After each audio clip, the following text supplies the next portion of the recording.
بسم اللہ الرحمن الرحیم۔ السلام علیکم ناظرین و سامعین کرام، میں امید کرتا ہوں کہ آپ سب خیر و عافیت سے ہوں گے۔ آج میں اس ویڈیو میں ملک شام کے ایک بادشاہ کا واقعہ بتاؤں گا۔ آخر تک ویڈیو کو دیکھنے کی کوشش کریں۔ اگر ابھی تک میرے چینل کو سبسکرائب نہیں کیے ہیں تو ابھی سبسکرائب کر لیں تاکہ ہر طرح کی ویڈیو آپ تک پہنچے۔ یہ واقعہ ملک شام کے ایک بادشاہ کا ہے جن کا نام عبد الملک بن مروان ہے۔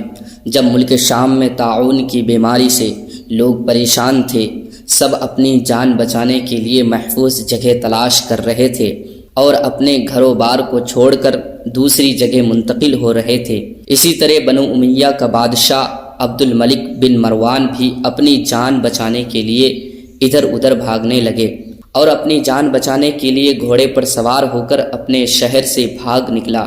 ساتھ میں اپنے خاص غلام اور کچھ فوج لے لی، اور وہ طاعون کے ڈر سے بہت زیادہ خوف زدہ تھے۔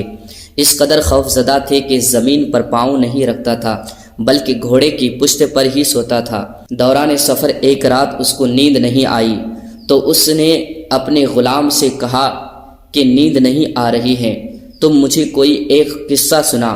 اس کا غلام ہوشیار تھا اور بادشاہ کو نصیحت کرنے کا موقع پایا، اور وہ یہ قصہ سنانا شروع کیا کہ ایک لومڑی اپنی جان کی حفاظت کے لیے ایک شیر کی خدمت گزاری کیا کرتی تھی، تو کوئی درندہ شیر کی ہیبت کی وجہ سے لومڑی کی طرف دیکھ نہیں سکتا تھا، اور لومڑی نہایت ہی بے خوف اور اطمینان سے زندگی بسر کر رہی تھی۔ ایک دن ایک عقاب لومڑی پر جھپٹا۔ لومڑی بھاگ کر شیر کے پاس آ گئی۔ شیر نے اس کو اپنی پیٹھ پر بٹھا لیا۔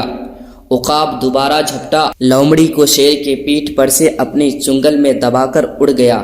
لومڑی چلا چلا کر شیر سے فریاد کرنے لگی تو شیر نے کہا کہ اے لومڑی، میں زمین پر رہنے والے درندوں سے تیری حفاظت کر سکتا ہوں، لیکن آسمان کی طرف سے حملہ کرنے والوں سے میں تجھے نہیں بچا سکتا۔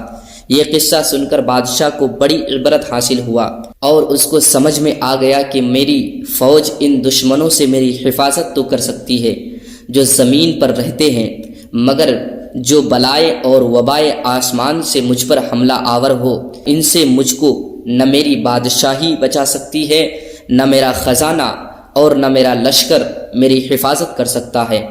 آسمانی بلاؤں سے بچانے والا خدا کے علاوہ اور کوئی نہیں ہو سکتا۔